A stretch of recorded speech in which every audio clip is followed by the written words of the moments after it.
அத்தியாயம் 61. சமரன் புறப்பட தயாராகி மன்னர் அருணேந்திரரிடம் விடைபெற்றுக் கொள்ளும்போது, சமரா, நான் சொன்னதெல்லாம் ஞாபகம் இருக்குல்ல என்றார் அருணேந்திரர். அவர் அப்படி கேட்டவுடன் சமரனுக்கு அருணேந்திரரின் வார்த்தைகள் அனைத்தும் நினைவுக்கு வந்தது. சமரா, கவனமா இரு, உடம்ப பாத்துக்கோ. உனக்கு நேரம் கிடைக்கும் போதெல்லாம் நம்ம நாட்டோட எல்லை பகுதியில இருக்கிற சுந்தரபுரி நகரத்துக்கு போ. உன்னோட மூத்த சகோதரர்கள் 2 பேரும் அங்கதான் இருக்காங்க. அவங்க 2 பேரும் சேர்ந்து ஒரு சிறப்பு மிக்க போர் படையை அங்க நியமிச்சிருக்காங்க. அந்த போர் படையோட பேரு இரும்பு தூண் போர்க்குழு. அது ரொம்ப பிரபலமான போர்க்குழு மட்டும் இல்ல, ரொம்ப சக்தி வாய்ந்த போர்க்குழுவும் கூட. தந்தையின் வார்த்தைகளை நினைத்துக் கொண்ட சமரன், எனக்கு ஞாபகம் இருக்குப்பா, கண்டிப்பா நான் போய் அண்ணன்களை பாக்குறேன்ப்பா. சரிப்பா, எனக்கு நேரமாச்சு, என் ஆசீர்வாதம் பண்ணுங்கப்பா, நான் புறப்படுறேன் என்று சொல்லிக்கொண்டே மன்னர் அருணேந்திரரின் காலை தொட்டு வணங்கினான். சமரன் அரண்மனையிலிருந்து புறப்பட்டு சாலையில் நடந்து சென்று கொண்டிருந்தான். தெருக்களை கடந்து அந்த ஊரின் எல்லைப் பகுதியில் நடந்து கொண்டிருந்த போது, ஆள் அரவமற்ற அந்த பகுதியில் தன்னை யாரோ ஒருவர் பின்தொடர்ந்து வருவது போல உணர்ந்தான்.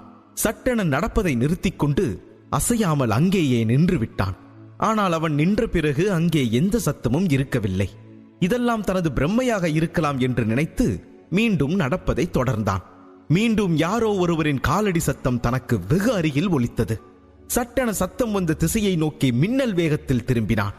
ஆனால் அங்கே யாருமே இல்லை.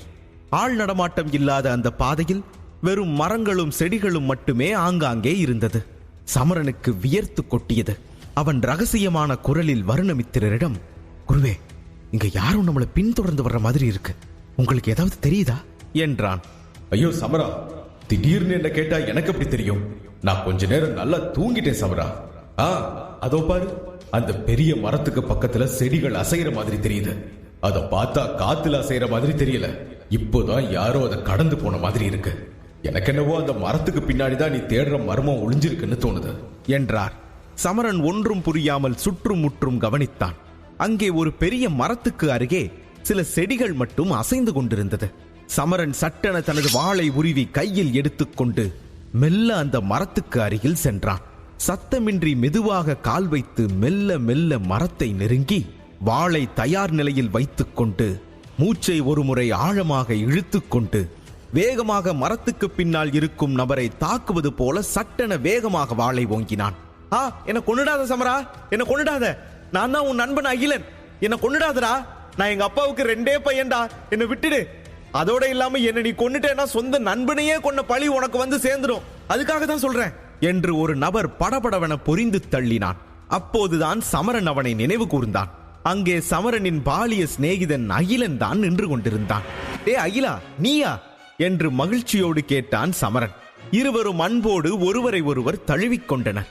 டே அகிலா, நீ எப்படா ஊர்ல இருந்து வந்த, எதுக்காக இப்படி ஒளிஞ்சு விளையாடுற என்றான் சமரன். அட போடா, எப்ப பார்த்தாலும் அகிலா அகிலான்னு கூப்பிடாதுன்னு நான் உனக்கு எத்தனை தடவை சொல்லியிருக்கேன். நீங்க எல்லாரும் என்ன அகிலா அகிலான்னு கூப்பிட்டு நானும் பழக்க தோஷத்துல யார் என் பேர் என்னன்னு கேட்டாலும் அகிலான்னு சொல்லிடுறேன். எல்லாரும் என்ன ஏற இறங்க பாக்குறாங்கடா, என் பேரை சொல்லி கிண்டல் பண்ணி சிரிக்கிறாங்க தெரியுமா என்று கூறினான் அகிலன். சரிடா அகிலா, இனிமே அகிலான்னு கூப்பிட மாட்டேன், சரியா அகிலா? அது போகட்டும், நீ எதுக்கட திருட மாதிரி மரத்துக்கு பின்னால ஒளிஞ்சிட்டு இருந்த? நான் ஏதோ நிஜமாவே திருடன் தான் நினைச்சிட்டேன். நல்ல வேளை மயிரிழையில உயிர் தப்பிச்சுட்ட. என்ன இத்தனை வருஷத்துக்கு அப்புறம் பாஞ்சால நகரத்துக்கு வந்திருக்க? என்ன விசேஷம்? உனக்கு பொண்ணுக்குன்னு பாத்துருக்காங்களா என்ன? எனது பொண்ணா? பொண்ணு பார்க்க நான் தயாரா தான்டா இருக்கேன். ஆனா எந்த பொண்ணு என்ன பார்க்க தயாரா இல்லையே, என்ன பண்றது? நான் என் பாட்டியை பார்க்க வந்தேன்டா. பாட்டி இப்போ உடம்பு சரியில்லாம இருக்காங்க. கடைசி காலத்துல பேரனோட இருக்கணும்னு ஆசைப்படுறாங்கன்னு சொன்னாங்க. அதுக்குதான் உடனே கிளம்பி வந்துட்டேன். ஆனா இங்க வந்து பார்த்தா பாட்டி நல்லா தான்டா இருக்கு. சரியாதான் வந்துட்டோமே, அப்படியே ஒன்ன பார்க்கலான்னு அரண்மனை பக்கமா வந்தேன். ஆனா அப்போதான் நீ உன் அப்பா கிட்ட சொல்லிட்டு வெளியூருக்கு கிளம்பிட்டு இருந்த. அதான் உனக்கு போற வழியில ஒரு இன்ப அதிர்ச்சி தரலாமேன்னு அங்க இருந்து இங்க வரைக்கும் உனக்கே தெரியாம உன்னை பின்தொடர்ந்து வந்தேன்.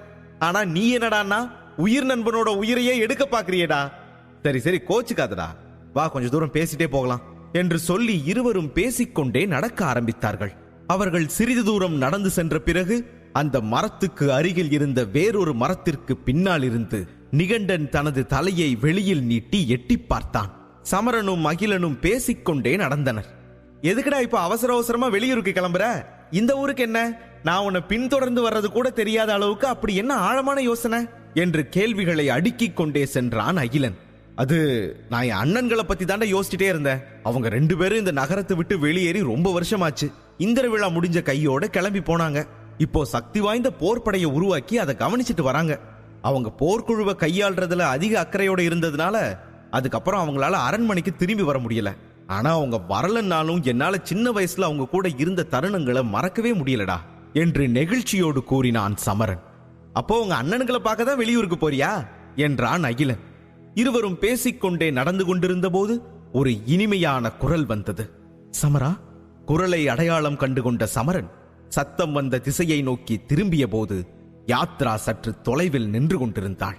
டேய் சமரா, யாருடா அது? உன்னை தேடி அழகழகான பொண்ணுங்கெல்லாம் வராங்க. உன் காட்டுல மழைதான். என்னடா அந்த பொண்ணை காதலிக்கிறேன்னு சொல்லி ஏமாத்திட்டியா என்ன? அவளுக்கு பயந்துதான் ஊரை விட்டு ஓடுறியா என்று கேட்க சமரன் சட்டென அவன் வாயை பொத்தி, டேய் சும்மாடா, அவங்க என்னோட ஆசிரியர். உன்னை யோசிக்காம கொன்றுக்கணும்.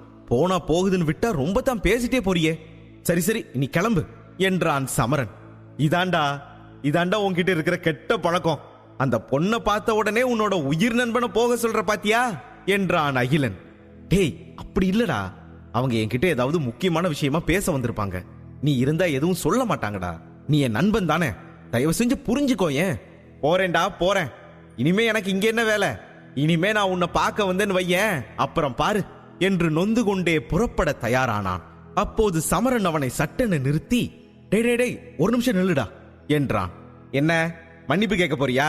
பண்றதெல்லாம் பண்ணிட்டு மன்னிப்பு கேட்டா எல்லாம் சரியாயிடுமா? அதெல்லாம் முடியாது. நீ மன்னிப்பு கேட்டாலும் நான் உன்னை மன்னிக்க மாட்டேன், போடா என்றான் அகிலன். டே அகிலா, நான் ஊர்ல இல்லாத இந்த நேரத்துல அப்பாவை நீ தான் பத்திரமா பாத்துக்கணும். எப்பவும் அரண்மனையை கண்காணிச்சுட்டே இரு. இங்க ஏதாவது பிரச்சனைனா உடனே எனக்கு தகவல் கொடு, சரியா? உன்னை நம்பிதாண்டா போறேன் என்றான் சமரன்.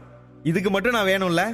சரி, என்ன பண்றது, நண்பனா வேற போயிட்ட, பண்ணி தொலைக்கிறேன் என்று சொல்லிவிட்டு அங்கிருந்து புறப்பட்டான் அகிலன். அவன் சென்றவுடன் சமரன் யாத்ராவை நெருங்கி, யாத்ராமா நீங்களா? நீங்க எங்க இங்க? நீங்க இந்நேரத்துக்கெல்லாம் சேர்க்க நடக்கிற இடத்துல தானே இருக்கணும் என்றான் சமரன். யாத்ரா சிரித்துக் கொண்டே, நான் எனக்கு தேவையான பொருட்களை வாங்கறதுக்காக சந்தைக்கு போயிட்டு இருந்தேன். வழியில தான் உன்னை பார்த்தேன். மேகராணி தான் எனக்கு பதிலா மாணவர்களை பாத்துக்கிறா என்றாள். மேகராணியா என்று அதிர்ச்சியோடு கேட்டான் சமரன். ஆமா, அவதான் என் இடத்துல இருந்து மாணவர்களை பாத்துக்க தகுதியான பொண்ணு. அதனாலதான் பொறுப்பு அவகிட்ட ஒப்படைச்சிட்டேன். நீ ஊருக்கு புறப்பட்டியா சமரா? எல்லா ஏற்பாடுகளையும் செஞ்சுக்கிட்டியா என்றாள் யாத்ரா. ஓ, நான் எனக்கு தேவையான அனைத்தையும் எடுத்துக்கிட்டேமா என்றான் சமரன். அப்போ நீ எதையும் மறக்கலையா என்றாள் யாத்ரா. இல்லையே, நான் எதையும் மறக்கலையே என்றான். அப்படியா? நீ புறப்படுறதுக்கு முன்னாடி ஜானகி கிட்டையும் மேகராணி கிட்டையும் போயிட்டு வரேன்னு சொல்லிட்டியா என்றாள் யாத்ரா. இதை கேட்டதும் சமரன் சற்று தயங்க ஆரம்பித்தான். இல்ல, அது நான் கிளம்புறேன்னு சொன்னா 2 பேருமே நிச்சயமா ரொம்ப வருத்தப்படுவாங்கன்னு தெரியும். அவங்க சோகமா இருந்தா என்னாலேயே நிம்மதியா கிளம்ப முடியாது. அதனாலதான் சொல்லல என்றான் சமரன். ஆனால் சமரனின் பதிலில் யாத்ரா நிறைவடையவில்லை. நீ ரொம்ப சுலபமா சொல்லிட்ட சமரா. ஆனா நீ இப்படி பண்றதுனால அவங்க 2 பேருக்கும் எவ்வளவு கஷ்டம் இருக்குன்னு உனக்கு புரியல. சரி விடு, நீ நல்லபடியா உன்னோட பயிற்சியை முடிச்சிட்டு திரும்பி வா. உனக்கு என்னோட வாழ்த்துக்கள் எப்போதுமே இருக்கும் என்று கனிவான குரலில் கூறினாள் யாத்ரா. இதை கேட்டு முதலில் அவன் ஆச்சரியமடைந்தாலும் பிறகு சிரித்துக் கொண்டே தலையசைத்தான். உங்களுக்கும் என்னோட சவாலை பத்தி தெரிஞ்சிருச்சா? அப்படின்னா ரொம்ப சந்தோஷம் யாத்ராமா. இப்போ உங்க வாழ்த்துக்களும் எனக்கு கிடைச்சிடுச்சு. நான் இனி சந்தோஷமா கிளம்புவேன் என்றான். ஆனால் யாத்ரா அவனுடைய சவாலை பற்றி எங்கிருந்து தெரிந்து கொண்டாள் என்பதை அவனால் கணிக்க முடியவில்லை. நீ வலிமையாயிட்டேன்னு தெரிஞ்சதுக்கு அப்புறம் யவனிகாவோட முகம் எப்படி ஆகுதுன்னு பார்க்கணும்னு எனக்கு ஆசையா இருக்கு சமரா. அவளோட முடிவை நினைச்சு அவ கண்டிப்பா ஒரு நாள் கண்ணீர் வடிக்கத்தான் போறா. நீ நம்பிக்கையோட போயிட்டு வா. வாழ்த்துக்கள் சமரா என்றாள் யாத்ரா. சமரன் சந்தோஷமாக தலையசைத்து யாத்ராவின் கால்களை தொட்டு வணங்கி அவளிடமிருந்து ஆசீர்வாதம் வாங்கிக் கொண்டு புறப்பட்டான். அவன் மறையும் வரை யாத்ரா அங்கேயே நின்று பார்த்து கொண்டே இருந்தாள். பிறகு அவன் சென்றவுடன் அவளும் வேறு பாதை வழியாக சென்று விட்டாள். ஆனால் சிறிது தூரம் சென்றதும் சமரனுக்கு திடீரென்று ஏதோ நினைவுக்கு வந்தது. அதனால் அவன் கண்கள் பயத்தில் விரிந்தன. உடனே திரும்பி தனது அரண்மனையை நோக்கி ஓடினான். ஐயோ, 2 சேமிப்பு மோதிரங்களையும் தலையணைக்கு அடியில வச்சிருந்தேன். அதுலதானே எல்லா பொருள்களும் இருக்கு. ச்சே, அதை எப்படி மறந்த என்று நினைத்துக் கொண்டே வேக வேகமாக அரண்மனையை நோக்கி ஓடினான். மூச்சிறைக்க மீண்டும் அவன் அரண்மனையை அடைந்தான். நேரடியாக அறைக்கு சென்று தலையணையை விலக்கி பார்த்தான். அங்கே அந்த மோதிரங்கள் இரண்டும் பத்திரமாக இருந்தது. நிம்மதி பெருமூச்செறிந்தபடி அவற்றை எடுத்து பைக்குள் வைத்துக் கொண்டான். மீண்டும் அறையை விட்டு வெளியேறி கதவை மூட முயற்சித்தான். அப்போது அறையை ஒரு முறை பார்த்தபடி மேகராணியை நினைவு கொள்ள ஆரம்பித்தான். தனக்குள்ளேயே சிரித்துக் கொண்டே கதவை மூடிவிட்டு மீண்டும் வெளியேறினான். வழியில் சமரன் யாரிடமும் எதுவும் பேசவில்லை. வாசலில் நின்றிருந்த காவலர்களும் அவன் செல்வதையே பார்த்துக் கொண்டிருந்தனர். மறுபுறம் தேர்வு மையத்திற்குள் மேகராணியின் மனம் மிகவும் அமைதியின்றி இருந்தது. நெற்றியில் சோகத்தின் சுருக்கங்கள் தெளிவாக தெரிந்தன. அவளது கவனம் வேறு எங்கோ இருந்தது. அவள் ஆழமான யோசனைக்குள் மூழ்கியிருந்தாள். அப்போது ஒரு இளைஞனின் குரல் கேட்டது. மேகராணி, இந்தாங்க, இந்த தண்ணியை குடிங்க என்றது அந்த குரல். இதை கேட்ட மேகராணி உடனே திரும்பி பார்க்கையில் ஒரு இளைஞன் கையில் தண்ணீருடன் நிற்பதைக் கண்டாள். அவன் தோற்றத்தில் மிகவும் அழகாகவும் சக்தி வாய்ந்தவனாகவும் தெரிந்தான். பெண்களின் பார்வை முழுவதும் அவன் மீதுதான் குவிந்திருந்தது. ஆனால் மேகராணியின் இதயம் சமரனை நினைத்து வருந்திக் கொண்டிருந்தது. எனவே மேகராணி வேண்டாம் என்பது போல தலையசைத்து, இல்ல, எனக்கு வேண்டாம் என்று சோர்வாக கூறினாள். மேகராணியின் தன்மையான பதிலுக்கு பிறகும் அந்த அழகிய இளைஞனின் முகத்தில் இருந்த புன்னகை மறையவில்லை. அவள் மறுத்தாலும் தண்ணீரை அவளுக்கு அருகில் வைத்தான். இன்னைக்கு யாத்ராமா இங்க இல்ல, நீங்க தான் உங்களுக்கு பதிலா இந்த தேர்வை நடத்தணும். உங்களுக்கு தொந்தரவு பண்றதுக்காக என்ன மன்னிக்கணும் என்றான் அந்த இளைஞன். எனக்கு தெரியும், ஆனா என்ன கொஞ்ச நேரம் தனியா இருக்க விடுறீங்களா என்று சோகமான குரலில் கூறினாள் மேகராணி. அவன் அமைதியாக அங்கிருந்து வெளியேறினான். அதை கவனித்த ரகோத்தமன் அவனை கிண்டல் செய்தான்.